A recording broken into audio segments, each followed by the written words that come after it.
The first rays of the sun painted the small village in golden hues, touching the green hills and the fields that swayed gently in the morning breeze. The air was calm, filled with the soft rustle of leaves and the distant laughter of children playing.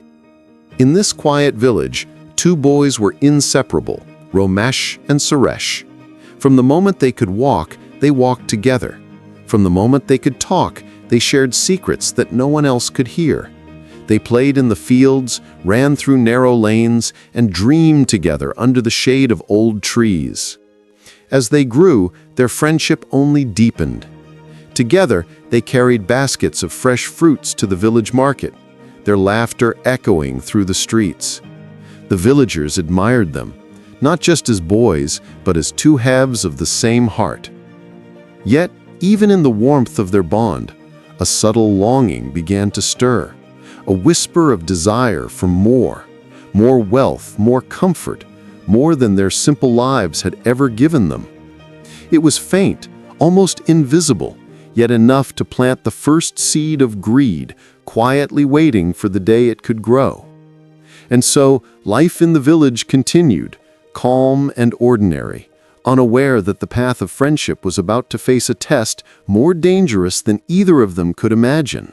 One bright afternoon, Romesh and Suresh wandered into the forest near their village, baskets in hand, searching for wild fruits. Sunlight filtered through the dense canopy, casting playful shadows on the forest floor.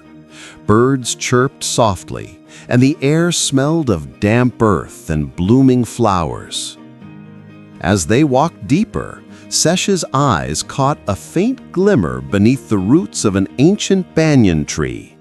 Curiosity sparkled in both their eyes. Kneeling down, they began to dig, the soil soft beneath their hands.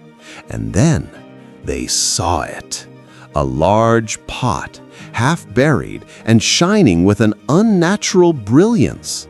Diamonds spilled from the top, reflecting the sunlight in 1,000 tiny stars.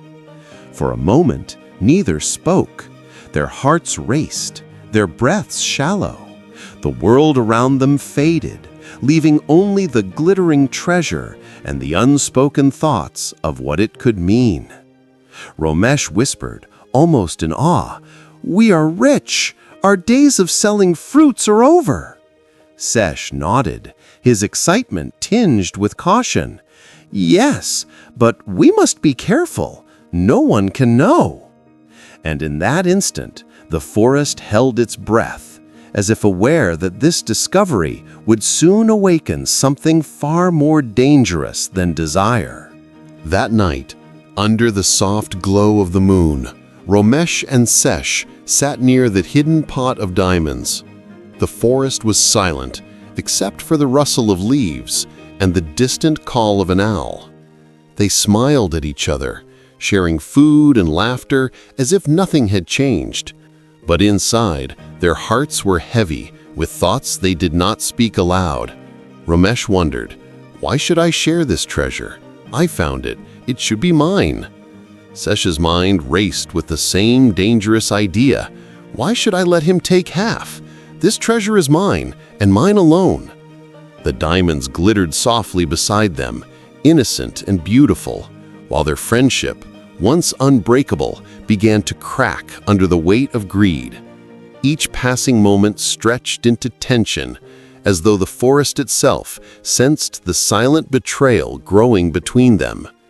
And so, the first whispers of a deadly desire stirred in their hearts, subtle yet unstoppable, ready to ignite the fire that would consume them both.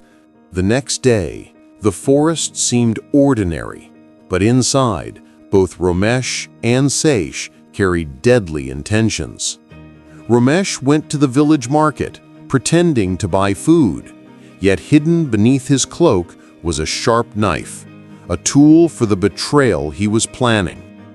Meanwhile, Suresh sat by the pot of diamonds, a vial of poison clutched in his hand, stolen from the village healer.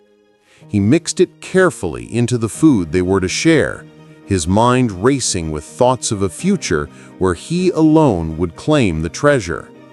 Neither knew that the other had a similar plan. The tension was invisible, but heavy, a storm brewing quietly, waiting for the perfect moment to strike.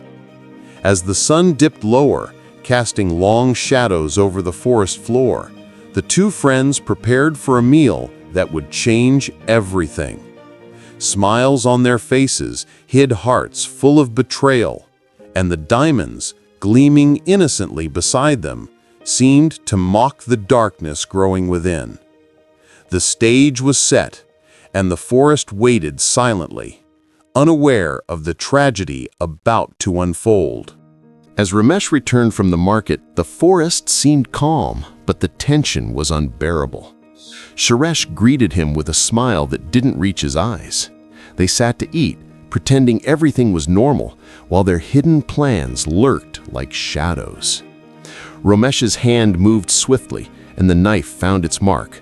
Suresh let out a gasp, a mixture of shock and pain, before collapsing beside the glittering diamonds.